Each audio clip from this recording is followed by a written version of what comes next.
Joe went to the seminary first, and so I think I might be one of a few older brothers who can truly say that his younger brother is his hero.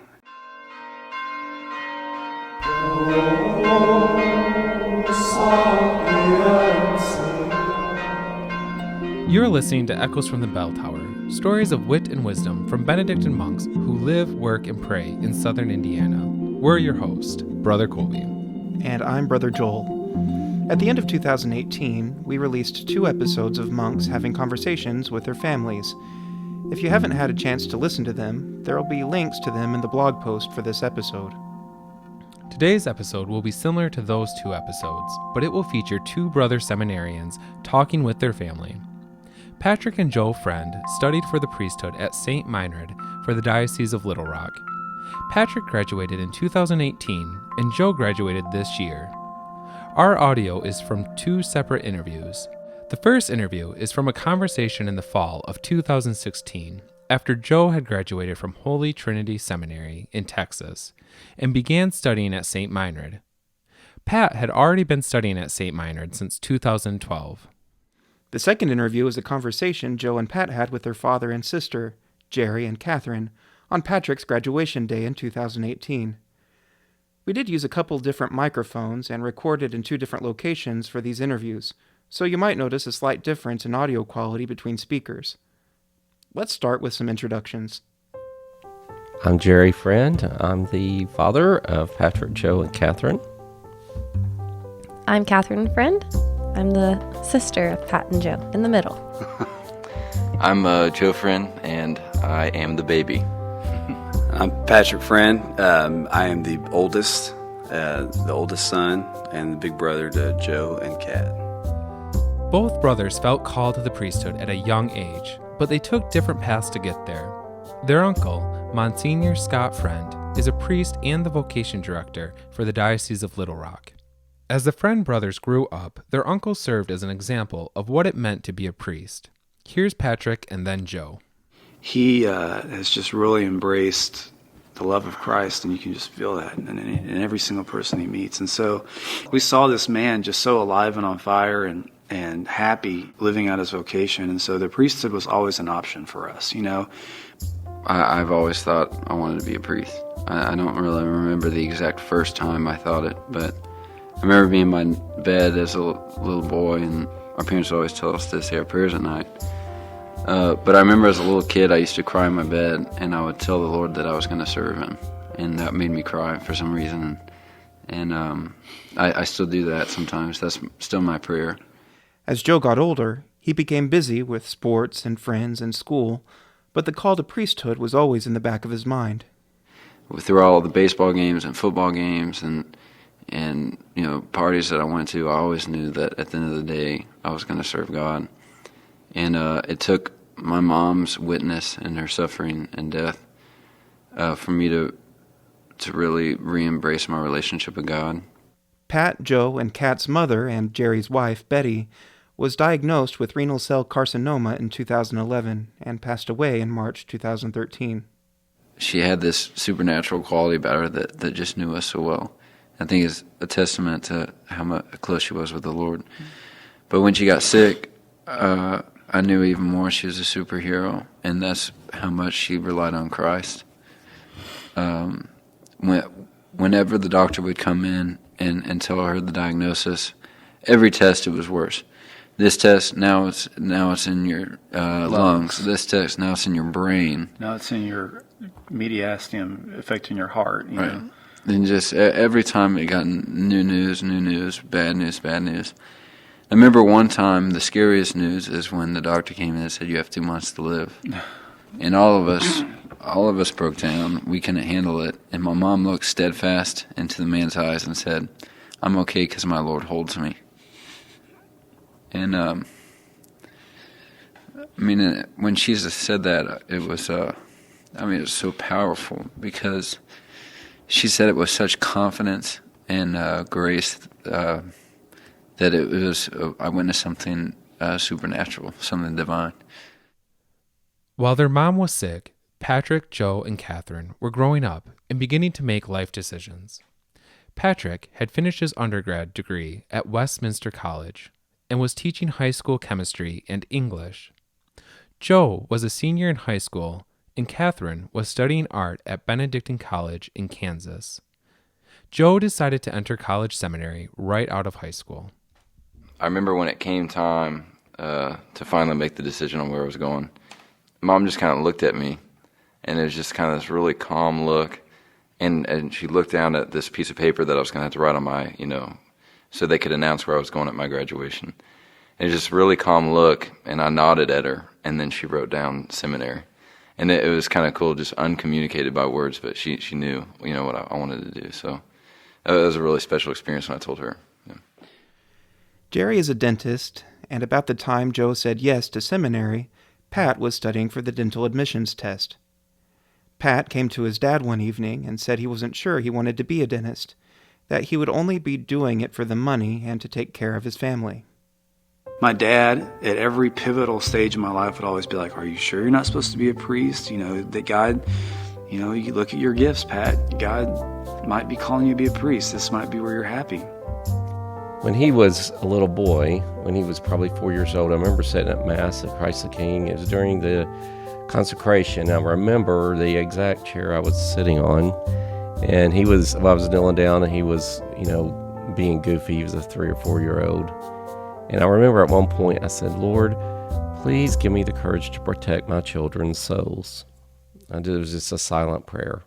Anyway, so when we stopped in the hallway, I remember just like God can make time stop, he did. And he said, okay, big boy, here's your chance. And I said, well, Patrick, all I know is ever since you've been a little boy, I felt like you had the heart of a priest.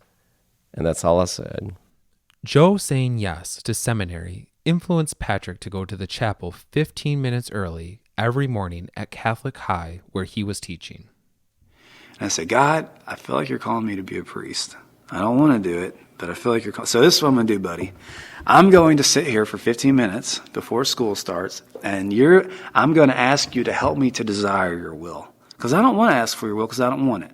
So first you're going to have to help me desire. And God being God, he did it. It's like one day I sat down in the chapel, and I remember sitting there, and it was this profound realization that I would never, that happiness thing, I would never be fully happy, fully alive, fully, engaged and able to use all this love I feel like I have in my heart, all this energy that I have, this passion that I have.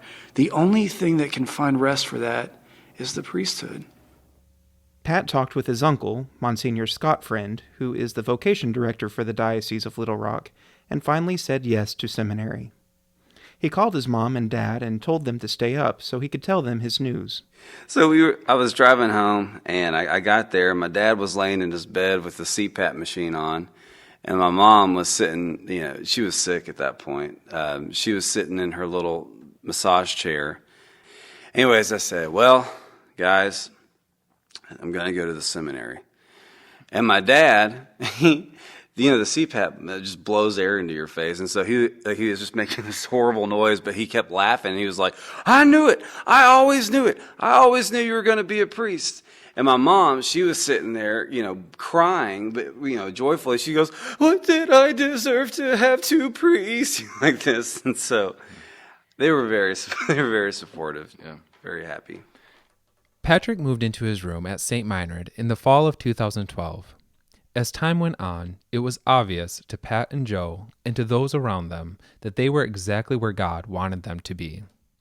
I think that Pat came home the Christmas after his first year in the seminary, and in a lot of ways, the seminary gave us Patrick wholly back to us after he went to college and came back. It's like he was always Pat. But he just seemed so fulfilled and had this like childlike joy that I feel like part of him had lost going to the college. And he came back home on Christmas, and it was so evident that he was doing what he was supposed to be doing. And it was really exciting to see and be a part of. I think after what we had to go through with their mom, my wife, and our death and sickness, as a dad, I knew right after they went in, and I could see just in 6 months at Christmas, I was like, they are in the right place. I mean, God is feeding them and taking care of them. My daughter was at a very good Catholic college, and I felt the same about her. So in some ways, it was a relief that, they are doing what God wants them to do. And we all know, I mean, some of us don't learn it until we get older, but if we're doing God's will, if what His will is for our life, then everything else is really pretty simple. We make it complicated. So it was good medicine, good spiritual medicine for our family. The Friends are a tight-knit family. They grew closer during their mom's battle with cancer and continue to tighten the family bonds as the three siblings grow in their relationships with God. Not very many people can call their brothers with most theological or philosophical questions they have, and they have the answers, or they know someone right down the hall that does, and that's been a huge blessing in my life, because in your 20s, you're really challenged by people that you're around and kind of what the world is feeding you that's important and what's going to make you happy, and to have them and have that support has been so huge, and I feel so blessed that for the rest of my life, my family's going to have that, and my future children are going to have that. Just blessing on blessing because of their yes. I'm grateful to them for that. Over the years, Jerry has received a wide range of reactions to both of his sons studying to be priest. He has heard comments like, "Do you realize you're not going to have very many grandchildren?" Or that your name's not going to be carried on? But Jerry believes if his children are following the will of God, everything will be taken care of. As a parent, he says his most important job is to get his kids to heaven. And it's not about going on a pilgrimage or folding your hands the right way.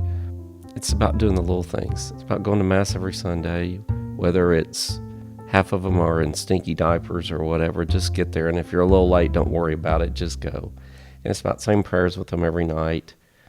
It doesn't have to be 100 Hail Marys, just a simple prayer before they go to bed at night and praying for them. And I wouldn't say I was a very holy man. I mean, I can hold up a confession line with the best of them, and I am kind of a sophomore and love telling jokes and things. So it's not so much what I've done. God has blessed me with 3 beautiful children. And it's my responsibility to make sure that the gift He gave me, I take care of. So He's done a dang good job. I will say to that, too.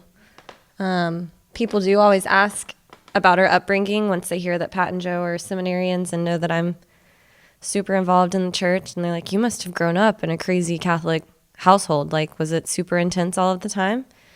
And it wasn't. I was like, no, actually, we didn't say 3 rosaries before we went to bed every night. There were at least as many beer cans as there were Yes. crucifixes in our home. There were. Lots of both. Jerry and Betty were an example of love to Pat, Joe, and Katherine, and to their friends. People always felt loved and accepted by them, no matter where they came from or what religion they were. And it was always very evident in the way that they were loved to us and the people around them that God was important, and our faith, our Catholic faith, was important, and the Eucharist, it was important, and it was everything. And it was mostly by action. And so, Dad can say it wasn't them and it was us being who we are, but they made us who we were in every sense of the way. And we're very blessed for that. Yeah, I think there's something to be said that, for us as men, our dad is the role model for us. And we just saw him at every stage of the game saying yes to his vocation. He was faithful to his work, faithful to his wife, faithful to his kids, faithful to his role as a father. And I think it has made it that much easier for Joe and me to be able to be faithful to this call because of the example that our Father has provided. And so, I don't know, Dad, you you are a holy man. Holiness doesn't have to look like, floating 10 feet above the ground. Our Lord was incarnate, had a human body. So, you're a holy man. While Jerry has served as a role model on how to live out your vocation faithfully, Joe and Pat have served as role models for each other while in seminary. They have different gifts and weaknesses, and because of their unique relationship as brothers, they know how to push each other. Here is Joe.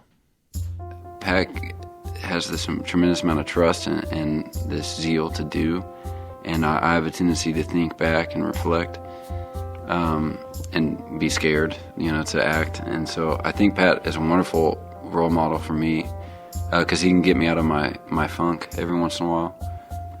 Joe's certainly a role model in his contemplative, caring heart and his reflective spiritual life. And I think one of my favorite things to do with Joe, even though we're terrible at it, is pray out loud together. And I say terrible because we start laughing. We laugh. We can't get through Liturgy of the Hours together without just giggling, because it has these lines like, Lord, I am the apple of your eye. Yeah. And when we hear, that's one of the lines. And whenever it's apple of our eye, man, we bust out laughing.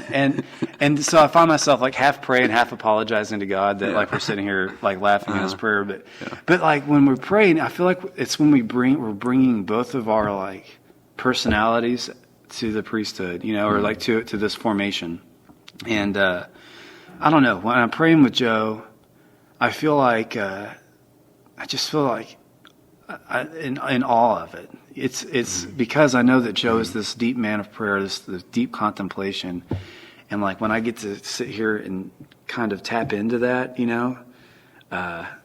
it's really a neat experience for me, because I really feel connected to those deep waters that are in Joe, and I'm kind of siphoning off a little bit. The seminary pries the seminarian open. It makes him deal with his flaws and accept his gifts. In return, he grows fully into the man God made him to be. Patrick and Joe grow closer each year because of their personal growth while in the seminary. It's been incredibly valuable to have a blood brother and a diocesan brother to lean on while in the seminary. Here's Joe. And so in growing as our own persons individually, I think that in return helps us develop a closer relationship because we are healthier, we know ourselves better, and in doing that we're able to put ourselves out there in a more intimate way. Yeah. You have this few spiritual friendships where you're able to share your heart with them. But even in a friendship, you're not blood related. Mm. I mean, we come from the same DNA. I mean, we have the same blood and same parents. So even if you want to say I'm completely vulnerable to this friend or this friend, I don't think there is a level of vulnerability that you can reach in a relationship that you can with a brother. Joe can see me at my worst. And I can just throw it at him. And he just takes it, and he knows where it's coming from. He knows it's not because of him, and is able to absorb that and then just be goofy Joe back. And it's somehow everything's all right again, And to have that in the seminary, this is a stressful place sometimes. And to have that in the seminary now with me, on a daily basis, where I even if I'm tired and I don't want to be at morning prayer, there's Joe sitting there, and it just makes me smile. I think that it's like a new font of energy, It's just it's an incredible support system. I think there are wonderful benefits to it. I mean, and Pat and I don't get jealous of each other. We balance each other out so well that I think too with Pat, he can hear me out or he can push me if I need to be pushed, and it doesn't come out of ill. It comes out of love, Yeah. And I think it's a phenomenal thing. I love you. I love you too.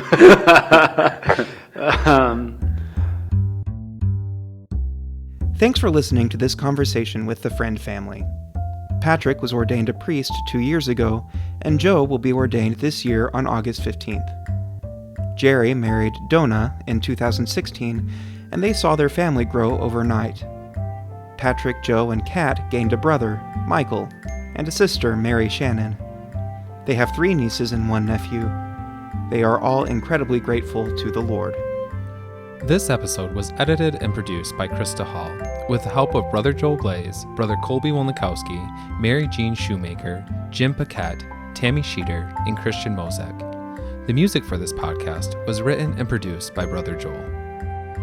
Thanks to Jerry, Patrick, Katherine, and Joe Friend for talking with us for this episode. We have some friend-family photos, as well as links to those 2 episodes of monks having conversations with their families at stmeinrad.edu/echoes. If you are enjoying Echoes from the Bell Tower, tell your friends and subscribe to it on Spotify, iTunes, Stitcher, or your favorite listening platform. Stay tuned. We're still working on one more episode for this season about the COVID-19 pandemic. Thanks for listening.